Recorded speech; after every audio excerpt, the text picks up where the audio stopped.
Good evening and welcome to Next on NewsVision. I'm Shane McDonald. And I'm Gracie Palmer. Thank you for joining us. One University of Miami student has been charged with committing a multi-million-dollar fraud scheme. The Department of Justice says 21-year-old Matthew Bergwall had access to accounts of a multinational shipping company. The access allowed him and other co-conspirators to receive full refunds while still holding on to the products. Hear what his punishment might be tonight at 7. Last night, South Florida braced as it was hit with a historic amount of rainfall. The day-long storm produced more than 9.5 inches of rain, causing flooding across South and Central Florida. And students on the University of Miami campus also experienced the massive floods, and now some dorms are damaged. More on the flooding and the effect it's having on campus later tonight. Gracie, that was one heck of a storm. I'm not going to lie, it was kind of crazy. I know. For a second there, I almost thought my power was going to go out. I'm scared. Yeah, it was very scary. Weathercaster Quinn Davidson is joining us now to tell us if this rain is going to be expected to continue through the weekend. Quinn, what can we expect? I have good news for both of you. Rain is not in the forecast for this weekend, but we did have quite the wet day yesterday. In fact, in the 24-hour period, Miami International Airport recorded 7.53 inches of rain, which shattered the record of 3.41 back in 1994. But that was just a 24-hour total. We actually had 9.37 inches of rain in Coral Gables and a very impressive amount of 13.31 in Lauderdale by the Sea. Looking more towards South Miami-Dade County, these dark red colors and white colors, those are areas that received over 10 inches and over a foot in some spots. We had just an absolute deluge of moisture yesterday. We have this mesoscale vortex system come through our area, and it created a very rainy day across South Florida. Back to you. Thanks, Quinn. I'm Peter DeWetter. And I'm Jordan Cerullo. Students at the University of Miami are growing frustrated after recent budget cuts changed library hours during final exams. A lack of school funding to pay employees led the library to cut down on hours. Instead of being open for 24 hours, the library will be closed between 2 and 6 a.m. Students plan to express to school officials how stressful this decision is for them. Tune in tonight at 7 to hear more on students' reactions to the decisions. November 20th is Transgender Day of Remembrance and Resilience, and UM students gather to support each other and honor those lost.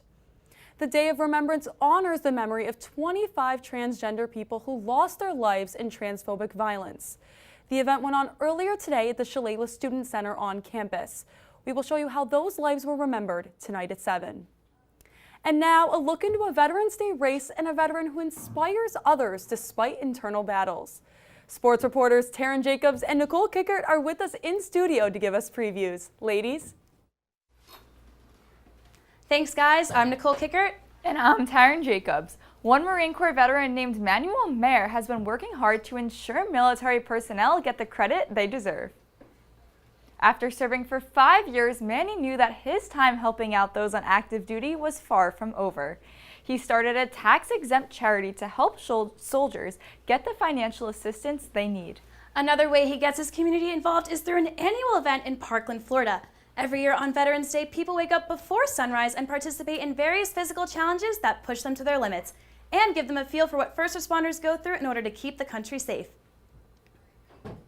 And Mayer is not the only veteran who hit the road running this Veterans Day. Courtney Barron, a 79-year-old retired veteran, participated in a Veterans Day 5K in Davie, Florida.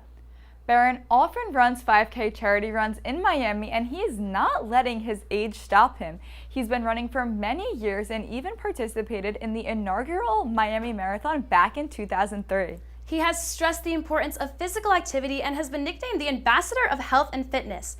But life hasn't always been easiest for Courtney. He is a survivor of several suicide attempts and has used his story to inspire others. Andrew Klein has the full story tonight at 7. Also, tonight's sports reporter Manny Nacarado will talk about last week's rivalry football game against Florida State. That's all for sports. We now have 2 new anchors joining us back at the desk. Good evening, I'm Billy Brightman. And I'm Zachary Levy. Thank you for sticking with us.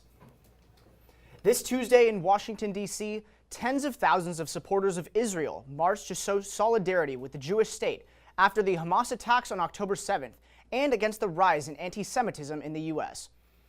The event, called the March for Israel, highlighted bipartisan American support for Israel. In a display of bipartisanship, Republican and Democratic senators and representatives came together to chant, "We stand with Israel," We'll have more updates about the war in the Middle East tonight at 7. Today is an annual event in Miami all about donating to nonprofits and providing support for the community.